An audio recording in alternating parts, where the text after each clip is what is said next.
নমস্কার বন্ধুরা, বিনা লাইফস্টাইলে নতুন রান্নার ভিডিও নিয়ে চলে এসেছি। আজকে রান্না করব মোচার একটা দুর্দারুণ একটা রেসিপি। তো চলুন, মোচাটা আমি ভালোভাবে কেটে নিচ্ছি। গাছ থেকে আমি পেড়ে একটা ভালো রেসিপি রান্না করব। তো দেখুন বন্ধুরা, মোচা কাটতে গিয়ে আমার কলা কাঁধিটাই পড়ে গেছে, তাই আমি নিয়ে চলে এসেছি। তো দেখুন, এখানে মোচার খোসাগুলো আমি ছাড়িয়ে নিয়েছি। এবার আমি ভালোভাবে মোচাগুলো কেটে নেব। তো দেখুন, এখানে আমি কাটা শুরু করে দিয়েছি। এখানে ছোটো ছোটো করে ভালোভাবে আমি কুচি কুচি করে কেটে নিচ্ছি। তো দেখুন, এই যে মোচা, এটা ছাড়াতে হয়। এই যে দেখুন নিচে যে মোটা, এই যে মোটা অংশগুলো, এইগুলোই বাদ দিয়ে দিতে হয়। এগুলো ভালোভাবে বাদ দিয়ে তারপরে কুচি কুচি করে কাটতে হয়। এগুলো খুবই শক্ত হয়, তাই এগুলো বাদ দিয়ে দিতে হয়। তো চলুন, ভালোভাবে আমি এটা কেটে নিই। তো দেখুন, এখানে আমি ভালোভাবে কুচি কুচি করে কেটে নিয়েছি। এই দেখুন, পুরো মিহি মিহি করে আমি ভালোভাবে কেটে নিয়েছি। তারপরে এখানে নিয়ে নিয়েছি আমি বেগুন। ছোটো ছোটো করে আমি 2-3টে বেগুন আমি এখানে কেটে নিয়েছি। তার সাথে আমি 2-3টে আলুও আমি ঠিক সেম সাইজে আমি কেটে নিয়েছি। এই দেখুন, দিয়ে জলে ভিজিয়ে রেখেছি যাতে কালো না হয়। তারপরে এখানে আমি দিয়ে দিয়েছি এটা মুগ ডাল, ভালো করে ভিজিয়ে আমি এখানে ধুয়ে রেখে দিয়েছি। তো চলুন, সমস্ত উপকরণ আমি এগুলা সিদ্ধ করে নিব। তো প্রেসারে আমি সিদ্ধ করছি, আপনারা চাইলে কড়াইও বসে সিদ্ধ করতে পারেন। দেখুন, এই সমস্ত উপকরণ দিয়ে দিয়েছি। এবার দিয়ে দেবো সামান্য পরিমাণে জল। তারপরে আমি এখানে দিয়ে দিব হলুদ গুঁড়ো, আর দিয়ে দিব সামান্য পরিমাণে লবণ। দিয়ে আমি এটা 2-3টে সিটি মেরে নেব। ভালোভাবে দিলে সুসিদ্ধ হয়ে যাবে।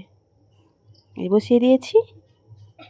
এবার দেখুন বন্ধুরা, 2-3টা সিটি মেরে আমি এখানে দেখুন সিদ্ধ হয়ে গেছে, কতটা সুন্দর মিহি হয়ে গেছে দেখুন।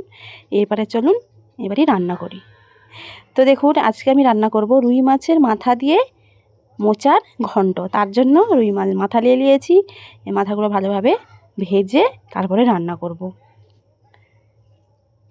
এই যে দেখুন, কড়াইতে তেল দিয়ে দিয়েছি।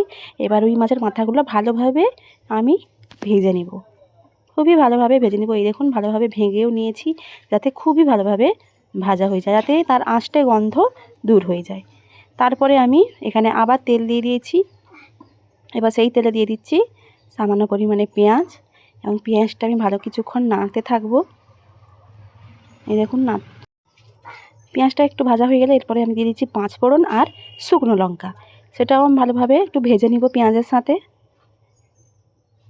তারপরে আমি এখানে দিয়ে দিব আদা বাটা, দিয়ে ভালোভাবে মশলাটাকে আমি, আদার যাতে গন্ধ নাই হয়, ভালোভাবে আমি মশলাটা কষিয়ে নেব।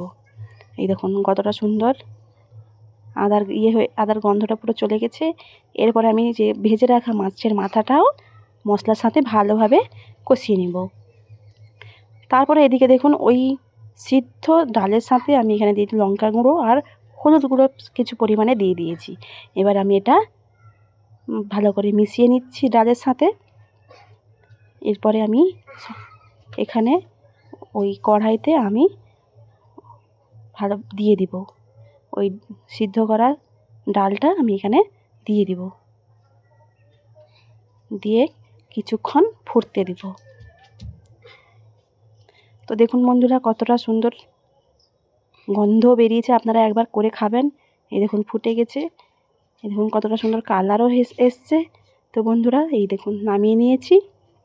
এই দেখুন, এমনি তো মানে কলার সমস্ত কিছুই খুবই শরীরের পক্ষে উপকার। তো দেখুন, এইভাবে একবার মোচা রান্না করে খাবেন। নিরামিষেও আপনারা করতে পারেন। আমি এখানে মাছের মাথা দিয়েছি, আপনারা চাইলে নিরামিষেও করতে পারেন। তো বন্ধুরা, কেমন হয়েছে অবশ্যই কমেন্ট করে জানাবেন। ভালো থাকবেন।